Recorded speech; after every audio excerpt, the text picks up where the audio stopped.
Welcome, my Zentangle friends. My name is Emmy, and you're on the Zen with Emmy channel.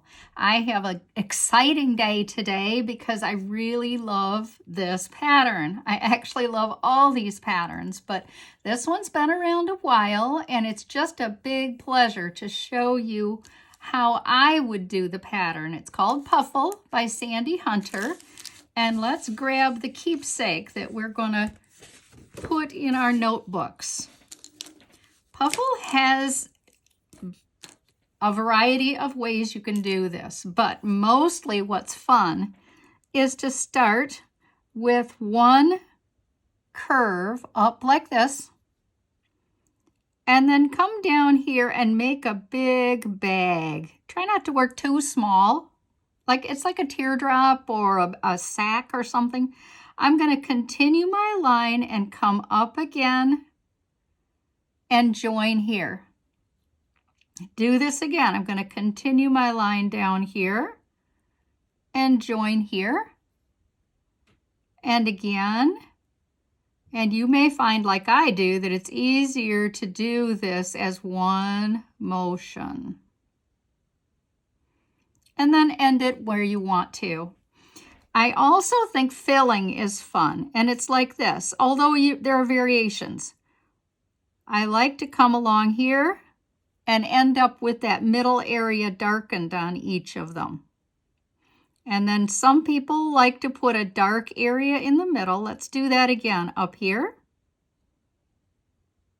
And again, and again, and maybe you'll do a small one there, and so on.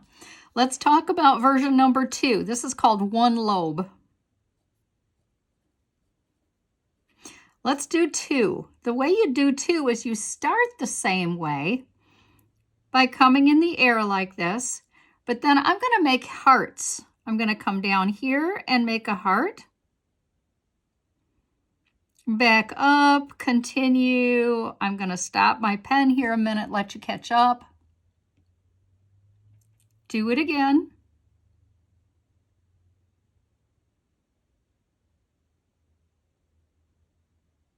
And let's stop there so we have enough room for a variety of this pattern. So I've seen this pattern a couple of different ways. Most recently, I've seen Sandy Hunter, the author of the pattern, do this with separate lobes in the middle, like that, which is very interesting. And if you make these big enough, then you would be able to make a smaller one like this within that other region, and maybe you'd be able to add some color, to one of the regions. That would be fun. So, and so on. So that's 2. Let's do 3. I love 3 too. So 3 is like this. I'm going to start here. Well, let's actually start at the bottom this time. Start here. 1, 2, 3, and down, back, 2, 3, and back, 1, 2, 3. And you see there are variations, and they're very fun. And back. Whoop, I almost forgot. I would like to raise the middle ones.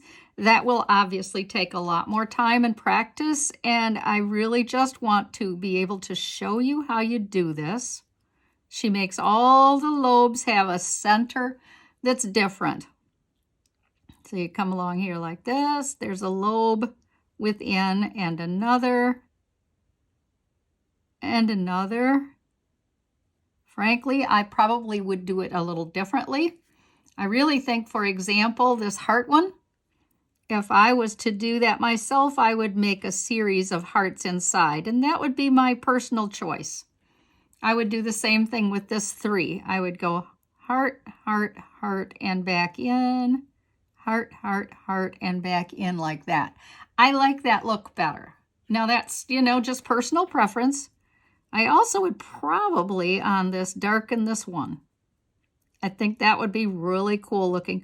Or if you're using color pencils or something, it'd be fun to darken in the different levels, wouldn't it?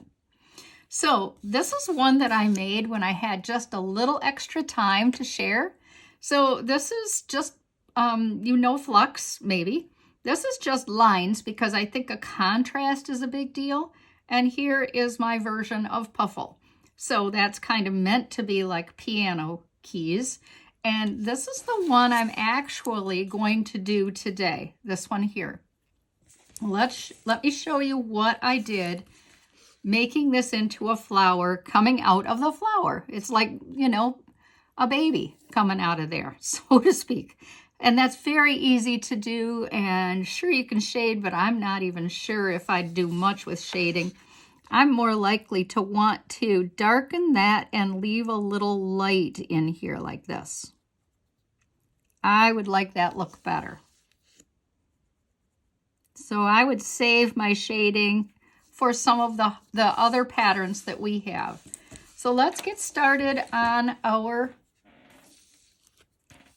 words one, not the compilation by itself. And this is the one I think that I would like to do a few off of.